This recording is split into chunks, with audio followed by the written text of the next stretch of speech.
gente, sou Luciano Subirá, pastor da comunidade Alcance em Curitiba, no Paraná, e o responsável pelo Orvalho.com, Ministério de Ensino ao Corpo de Cristo. Passando aqui para trazer uma palavra ao seu coração, que julgo ser extremamente importante, não apenas pela carga de instrução que ela traz, mas também por ser uma mensagem de alinhamento profético para a nossa geração. Eclesiastes, capítulo 10, versículo 1, nos diz o seguinte: assim como as moscas mortas fazem exalar mau cheiro e inutilizar o unguento do perfumador, assim é para o famoso em sabedoria e honra um pouco de estultícia. Eu me lembro que há mais ou menos 22 anos atrás, Deus me deu uma experiência a partir desse texto e eu quero compartilhar a experiência a fim de ilustrar a mensagem. Estava no início do meu ministério pastoral, era parte de uma equipe, não era o pastor principal, e eu estava escalado para pregar no domingo à noite na nossa igreja, mas no fim de semana eu estaria em outra cidade, servindo uma igreja vinculada com o nosso ministério. Então procurei deixar a mensagem do domingo preparada já no início da semana, tentando ser responsável, porque imaginava que seria uma loucura o fim de semana em termos de tempo. Quando eu já estava naquela cidade, acordei no sábado de manhã, eu tive uma impressão no meu espírito, que aquela palavra que eu tinha deixado pronta e preparada para falar na nossa igreja não era a mensagem que Deus queria que eu compartilhasse naquele domingo. Isso me trouxe uma certa ansiedade, porque aquele seria um dia intenso. Eu ia pregar e ministrar o dia inteiro. Depois da reunião da noite, ainda teria uma reunião com a liderança da igreja, e depois eu e minha esposa nos sentaríamos com o pastor da igreja e a esposa dele. Eu sabia que eu ia dormir 2 ou 3 da manhã. Sabia que ia dormir tarde, depois de um dia intenso, eu estaria muito cansado e não conseguiria preparar nada de madrugada. Sabia que eu não conseguiria levantar tão cedo no outro dia também para preparar nada. Conhecendo a hospitalidade do interior do Paraná, eu sabia que ao levantar mais tarde eles não deixariam a gente sair sem comer. E depois dessa pausa, o que me sobrava antes do horário do culto era apenas as horas de estrada que eu tinha para chegar na nossa cidade. Então eu estava um pouco agoniado com aquilo, imaginando, poxa, se eu não vou falar aquilo que eu deixei pronto, eu não faço ideia do que falar e não tenho tempo de preparar outra coisa. O dia transcorreu exatamente como eu imaginava, e eu não tive tempo para nada, e aquela impressão no meu espírito continuou o dia inteiro. Até que finalmente chegou a hora de dormir, e eu lembro que eu fiz uma oração e falei: Deus, eu não tenho tempo para preparar outra coisa. Se o que eu sinto no meu espírito é o testemunho do Espírito Santo, é a maneira do Senhor falar comigo, então eu preciso de socorro. Falei para Deus: vou apelar para aquele texto da tua palavra que diz: aos seus amados o Senhor dá até enquanto dorme. E pedi a Deus que falasse comigo durante a noite, enquanto eu teria meu merecido descanso. E naquela noite eu tive um sonho. Acredito que eu não posso nem só chamar ou classificar de um sonho. Eu acho que isso na terminologia bíblica entra naquilo que a gente pode chamar de uma visão noturna. Eu acredito que eu posso me referir a essa experiência da forma como os profetas do Velho Testamento falavam: veio a mim a palavra do Senhor. Enquanto eu dormia, eu me vi em pé, no meio do nada. Todo dia alguém falou: defina nada. Eu falei: nada, não tinha coisa nenhuma, não tinha chão, nada. Eu percebo uma pessoa se aproximando atrás de mim pelo lado direito. E essa pessoa, à medida que está se aproximando, essa aproximação gera uma curiosidade. Eu quero virar, olhar para trás, ver quem é, mas eu sinto que eu não tenho permissão para encarar quem quer que fosse essa pessoa. Não sei se era um anjo de Deus, se era uma pessoa virtual só do sonho, não vou tentar definir o que eu não sei. Mas essa pessoa que se aproxima, ela me diz: o que você sente no seu espírito é o testemunho do Espírito Santo, é uma mensagem de Deus, está correto. A mensagem que você deixou preparada, ela pode ser pregada em qualquer outro culto, mas para esse, Deus tem uma mensagem específica. Eu lembro de ter reagido mais ou menos como quem diz: já que você está aqui, poderia me dizer o que falar? Porque o que não falar eu meio que já sabia, queria uma confirmação, mas meio que já sabia. E nesse momento aparece esse texto de Eclesiastes 10:1 que eu li no início. Assim como a mosca morta faz o unguento do perfumador exalar mau cheiro, assim é para a sabedoria e a honra um pouco de estultícia. Quando eu olhei para o texto, eu na verdade fiquei apavorado, e aqueles são pregadores entendem isso até melhor, porque eu me perguntava: o que é que vai sair desse texto? O que é que vai sair daí? Não é aquele tipo de texto que você deixa marcado, grifado, cheio de comentários. Eu na verdade não conseguia nem entender o que estava nele. E essa pessoa atrás de mim me socorrendo diz: há 2 mensagens nesse texto. A primeira delas é a mensagem literal, explícita. E diz: a outra é a simbólica, espiritual, de cunho profético. E diz: a que Deus quer que você pregue é a segunda, a profética. Eu lembro de ter dito: eu não estou entendendo nem a primeira. E ele diz: eu vou explicar tanto uma como outra. E ele diz: a mensagem literal pode ser entendida a partir de um ditado popular que você conhece muito bem.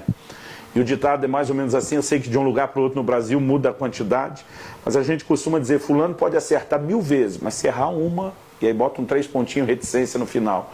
Que é uma maneira de dizer o quê? Que um pouco de coisa ruim pesa mais do que muita coisa boa. O camarada tem uma vida inteira de honra. Fala uma bobagem no final da vida, vai ser lembrado pelo quê? Pela bobagem que fez e não pelos anos de honra. É isso que o texto está dizendo, que um pouco de estultícia, como diz uma outra versão, a NVI, pesa mais do que toda a sabedoria e a honra. Então, ele me diz, para que você entendesse a mensagem literal, eu estou te dando um exemplo dos seus dias. Para que eles, a quem foi escrito, entendesse, foi dado um exemplo dos dias deles. Ele diz, quando você pensa no perfume, você imagina logo a versão industrializada. Ele me disse, eles não tinham perfume dessa forma. Perfume era uma produção caseira, artesanal, se fazia em casa. Ele diz, e como se fazia? Ele diz, é aí que você vai entender o óleo do perfumista. O perfumista trabalhava basicamente com óleo, e o que se colocava dentro do óleo eram essências de plantas e de flores. Porque o óleo tem o poder de puxar tanto o cheiro, o aroma, como o sabor. Tanto que até hoje na culinária a gente usa isso, né? A gente tempera o azeite, coloca ervas, alguns lugares alho, pimenta, porque ele tem a capacidade de puxar cheiro e sabor. Então era assim que se produzia perfumes. Não tinha nada industrializado, mas o perfume era um processo longo, porque ele precisava de tempo para sendo curtido, bem trabalhado, acertar a dosagem. Então o que acontece? Nesse processo de fabricação caseira, se um dia caísse uma mosca, algum tipo de inseto, né? Na região de me criei e cresci de Campinas, tem um inseto que a gente chama de Maria Fedida, né? Aquilo quando, dependendo do lugar do Brasil, isso muda, é perceveja, é fede, mas aquilo quando morre cheira mal. Essa pessoa no sonho diz, não pense apenas na mosca caseira que você está acostumado. Eu na hora mudei para pensar numa varejeira e disse também não, você não tem um equivalente que corresponda ao que está sendo dito. Ele diz, mas guardadas as devidas proporções do cheiro, para que você entenda, ele mencionou para mim a Maria Fedida. Ele diz, um pouco de inseto que caísse nesse perfume tinha o poder de comprometer e estragar muito o perfume. Então, para que eles entendessem que um pouco de estultícia compromete toda a sabedoria e a honra, foi dado esse exemplo. Ele diz, mas é o exemplo deles e não o seu ditado popular, que determina a mensagem simbólica e profética. Ele diz, o óleo é uma figura da unção do Espírito Santo. O perfume fala do bom testemunho. Ele me cita 2 Coríntios capítulo 2, onde Paulo diz que Deus, por nosso intermédio, manifesta o bom perfume de Cristo. Mas ele diz, as moscas são uma figura de impureza. Ele diz, as moscas estão associadas ao lixo, a corpos em decomposição, e elas são uma figura de impureza. E diz, a mensagem que Deus quer que você comunique à igreja é que um pouco de impureza compromete muita unção na vida de alguém. E diz, o que falta para a geração de vocês não é unção. O que falta para a unção de vocês é eficácia. Porque a unção vem sendo sabotada por contatos com pequenas impurezas. E aqui que eu quero chamar a sua atenção. Não estou tentando apresentar a mensagem legalista, pesada e opressora de santidade, como foi feita no passado. Mas em nome de corrigir um erro do passado, em apresentar a mensagem de forma errada, nós não podemos ir para outro e suprimir santidade da Bíblia. Santidade é parte do propósito eterno de Deus. Efésios 1,4 diz que Deus nos escolheu nele antes da fundação do mundo para sermos santos e irrepreensíveis perante ele. Então não é um assunto periférico, secundário na Bíblia. É parte da espinha dorsal da revelação bíblica e do propósito de Deus. Então nós só precisamos entendê-lo e trabalhar na perspectiva correta, mas não abandoná-lo. Então o que me foi dito aquele dia é que nós precisamos entender o valor da santidade e o como a não compreensão disso vai nos roubar em relação ao plano e o propósito de Deus. Essa pessoa que estava atrás de mim no sonho dizia, para que você entenda corretamente o trilho da mensagem, além do exemplo, você precisa responder a uma pergunta que eu vou te fazer. E a pergunta que ele me fez foi, por que as moscas caíram num guento? Eu, honesto, sinceramente, respondi para ele, eu sei lá, o texto só está dizendo que caíram, não diz como, porquê, quando ou de que maneira. Mas ele me responde, diz, é uma questão de lógica. Ele diz, as moscas só caíram no perfume, porque ele estava descoberto, desprotegido. Se tivesse tampado, coberto ou protegido, elas jamais teriam caído dentro. E a mensagem que ele diz que eu deveria apresentar à igreja da parte do Senhor era um chamado ao povo de Deus para proteger unção e santidade, para não expô-lo a pequenas impurezas. Então vamos tentar montar aqui a ideia. Em primeiro lugar, o que eu quero destacar é que um pouco de impureza ou um pouco de coisa ruim compromete muita coisa boa. Então um pouco de impureza compromete muita unção. Cantares 2,15 fala das raposinhas que destroem as vinhas. A palavra ali traduzida como raposinha é o filhote da raposa. Por isso que é apresentado no diminutivo, é uma raposa menor. Agora o que traz dano não é o tamanho da raposa, é a natureza dela. E nós precisamos entender que quando falamos de pecado e impureza é a mesma coisa. Não importa se é pecadinho ou pecadão, não é o tamanho, é a natureza daquilo que pode nos afetar na nossa relação com Deus. Eu li anos atrás, no livro do Sérgio Scataglini, um pregador argentino, a seguinte colocação: você beberia uma água de uma garrafa de água mineral, onde no rótulo tivesse ali uma especificação 98% de água mineral pura e 2% de água de esgoto? É lógico que cada um de nós reage a isso da forma como se espera. A gente diz, não, eu não beberia isso. Ele diz, pois é. E por que você acha, em outras palavras, que 98% de santidade para Deus está bom? Muitas vezes aquilo que a gente não faria, beber 2% de esgoto no meio de 98% de água limpa, a gente acredita que Deus deveria fazer conosco quando nos tornamos tolerantes a pequenas impurezas. Nós deveríamos proteger melhor a unção e a santidade. E acredito que nós só vamos conseguir se conseguirmos mensurar o valor da santidade. Então esse é o segundo ponto a ser entendido aqui, o valor da santidade. Quando eu era ainda um adolescente, um jovem da igreja, um dia me perguntou, você venderia o dedo mindinho da sua mão esquerda por $1 milhão? Na época, a inflação era tão alta aqui no Brasil, a gente mudava tanto a moeda, cruzeiro, cruzeiro novo, cruzado, cruzado novo, que chegou uma hora a gente já fazia o câmbio no dólar, para não ter que ficar corrigindo toda hora. Então, nessa época ele me pergunta, você venderia o dedo mindinho da sua mão esquerda por $1 milhão? Eu reagi e falei, de jeito nenhum. Ele falou, cara, o dedo mindinho é o que você menos usa. Da mão esquerda, você é destro. Eu falei, mas não venderia. Ele falou, por $10 milhões? Eu falei, também não. Ele olha para mim e falou, dedozinho caro esse, hein? Eu falei, mas para a proposta, antes que eu aceite. Né? Naquele momento, ele vira para mim e falou, e a mão inteira, quanto custa? Eu falei, cara, tá bizarra essa conversa sua. Estou entendendo o que você quer, não tem nada aqui à venda. Ele falou, e a mão direita, a que você mais usa? Você venderia por $100 milhões? Eu falei, de jeito nenhum. Ele falou, mãozinha cara essa, hein? Eu lembro que eu falei, cara, eu nem parei para pensar no valor dela até hoje, até você falar isso. Mas não estou entendendo essa conversa e é melhor a gente parar. Ele falou, não, eu quero te ajudar a mensurar o valor de uma outra coisa. Ele olha para mim e pergunta, quanto é que vale a santidade de Deus na sua vida? Eu falei, eu sei lá. Ele falou, pois é, Jesus disse, se essa mão de mais de $100 milhões te faz pecar, corta e lança fora, mas não peca. Sabe o que ele está dizendo? Que se você não entender que santidade de Deus vale mais do que a sua mão de $milhões na sua vida, você nunca vai zelar por ela, você nunca vai protegê-la. E aquilo foi um choque para mim. Eu comecei a mensurar o valor da santidade. A Bíblia diz, sem santificação ninguém verá o Senhor. Eu gosto de dizer que santidade é o maior patrimônio que nós temos. Porque, embora a gente possa se referir ao nosso maior valor como Deus, sem santidade nós comprometemos a relação com Ele. Quando você pensa nessa perspectiva, você precisa proteger santidade. Perfume era um item caro na Bíblia, valioso demais. O tempo todo a Bíblia fala do valor dos perfumes, porque o processo de produção era muito lento. Agora, quem tem um perfume caro desse em casa não poderia ter deixado estampado para as moscas comprometerem. Quando a gente mensura o valor do perfume, não dá para expô-lo dessa forma. E espiritualmente, o paralelo, quando a gente mensura o valor da santidade, a gente vai protegê-lo. O valor da santidade deveria ser visto na perspectiva correta. Santidade não é um fim em si mesmo. E a mensagem legalista do passado apresentava santidade como um alvo, um fim em si mesmo, mas isso não é verdade. Santidade é uma ponte para a intimidade com Deus. Isso vai nos ajudar a mensurar o valor da santidade. Quando eu olho para a palavra de Deus, eu percebo isso de uma maneira muito clara nas Escrituras. Jesus diz em João 14:21, aquele que tem os meus mandamentos e os guarda, esse é o que me ama. Ele diz, eu também o amarei e me manifestarei. Outra versão diz, me revelarei a ele. Vamos pensar no que é obediência. 1 de João 3,4 define pecado como a quebra da lei. O que é obediência? É o contraponto, é a contraposição ao pecado, que é a quebra da lei. Então nós estamos falando de obediência que reflete o padrão de Deus, de santidade.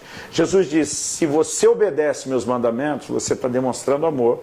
Eu também vou amar você e vou me manifestar a você. Ele está dizendo isso vai te levar a um lugar de intimidade comigo. E segundo aos Coríntios, no capítulo 6, a palavra de Deus nos apresenta uma outra mensagem importantíssima. O texto sagrado diz o seguinte, O apóstolo Paulo está falando sobre a visão de sermos o santuário de Deus. E ele faz a seguinte afirmação do versículo 16 de 2 aos Coríntios 6 em diante. Ele diz: porque vós sois o templo do Deus vivente. Como Deus disse, neles habitarei, entre eles andarei, eu serei o seu Deus e eles serão o meu povo.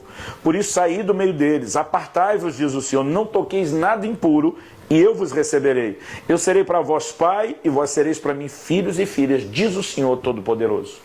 O versículo seguinte é o primeiro do capítulo 7. Apesar da mudança de capítulo, ele não mudou de assunto. Ele diz: ora, amados, pois que temos tais promessas. Quais são as promessas?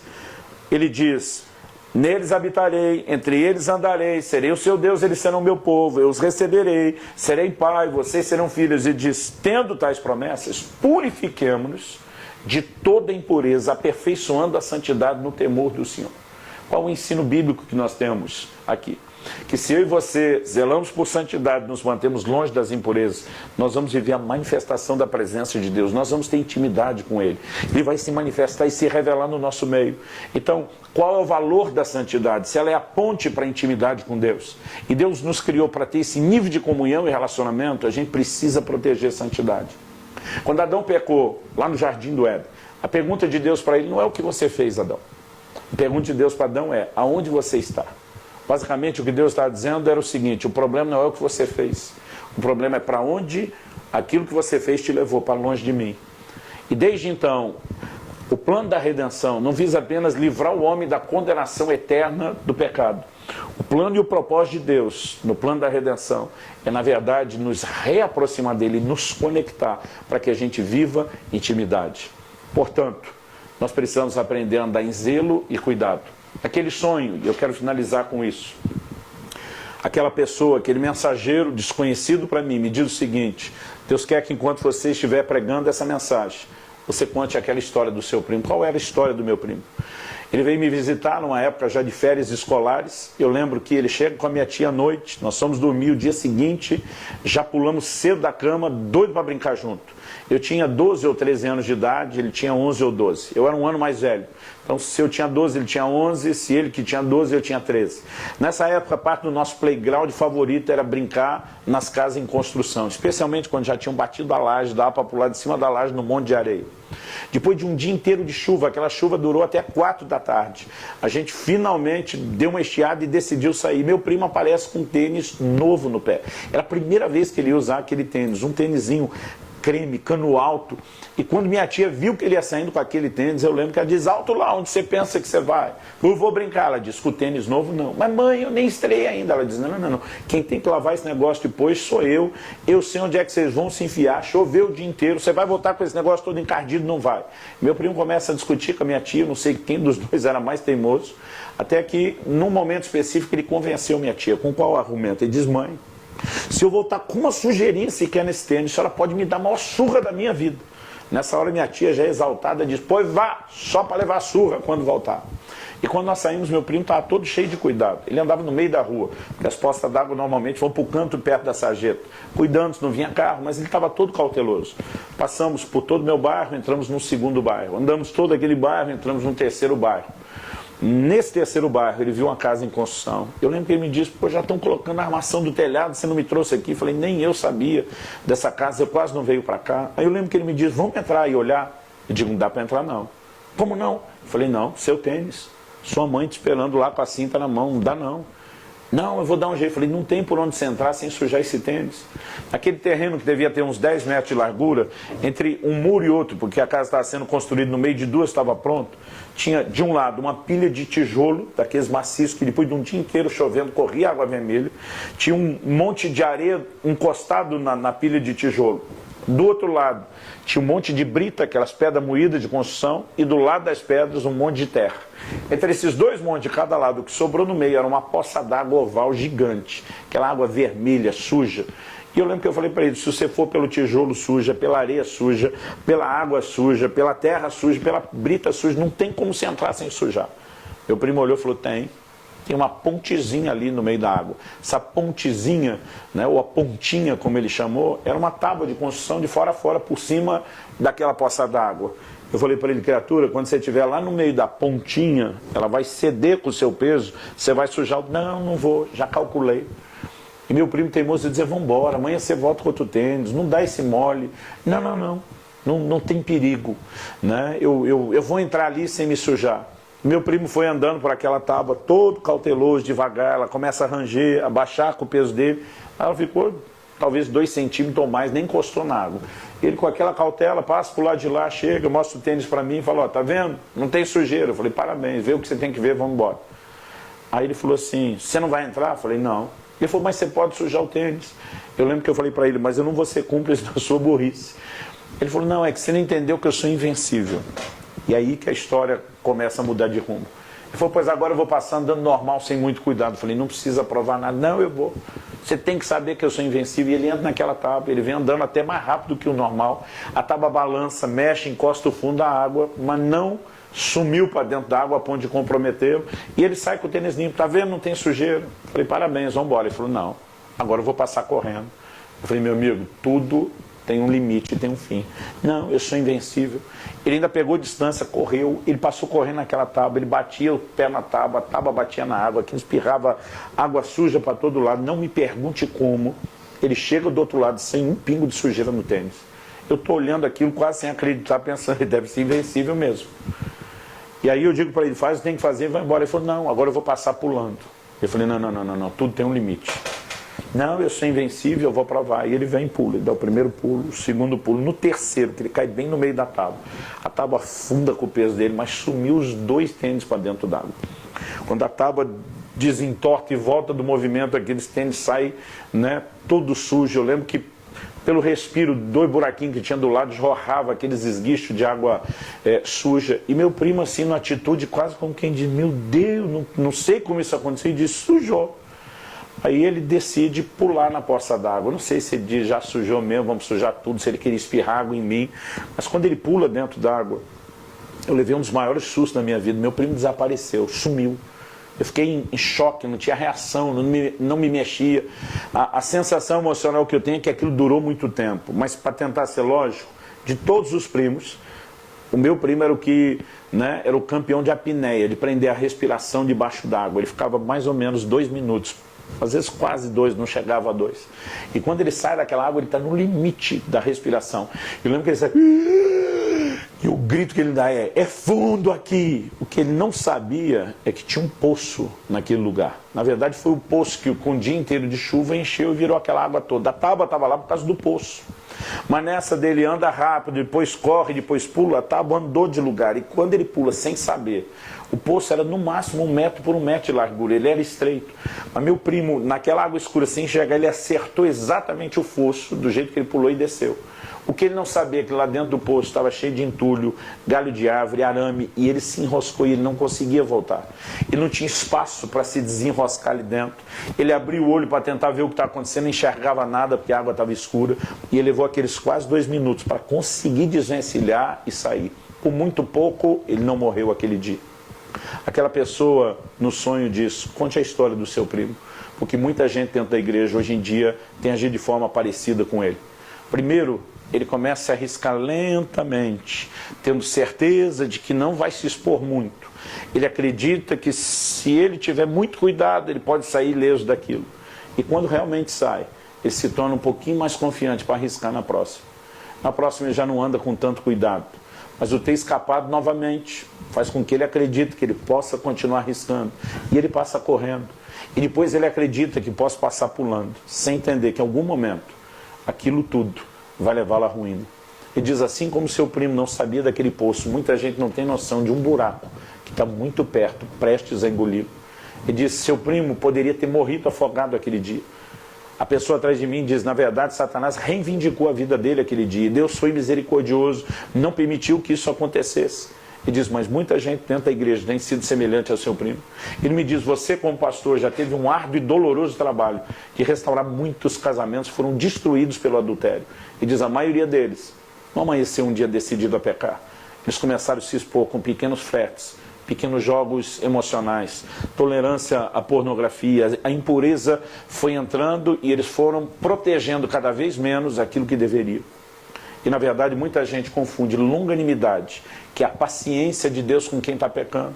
No livro do Apocalipse o Senhor diz, eu dei-lhe tempo para que ela se arrependa, mas ela não quer se arrepender. As pessoas confundem longanimidade com impunidade, são duas coisas distintas. Não quer dizer que durante o tempo da longanimidade, por ainda não ter juízo, que ele não vai chegar depois. Nós precisamos entender o valor de santidade e protegê-lo. Não podemos brincar com isso. Minha palavra não é para trazer peso sobre o seu coração, é para liberar você para um lugar de intimidade mais profunda. Eu gosto muito de um livro do John Bevere chamado Kryptonita. Como destruir aquilo que rouba a sua força. Ele faz um paralelo. Basicamente, ele está dizendo, super-homem não é desse mundo, nós também não somos. Ele tem superpoderes, nós também temos, ou devíamos descobrir que temos. Ele luta contra o mal para estabelecer o bem, nossa missão não é muito distinta. Mas ele tem uma criptonita que pode pará-lo. E nós temos uma versão espiritual da nossa criptonita, se chama pecado.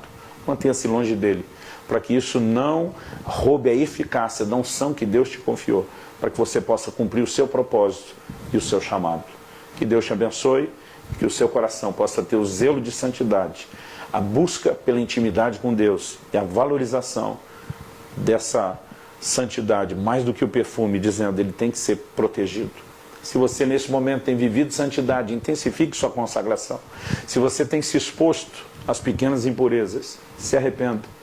O propósito dessa palavra é um chamado de Deus, para que você entre no lugar correto. Que Deus te abençoe, te dê graça em nome de Jesus.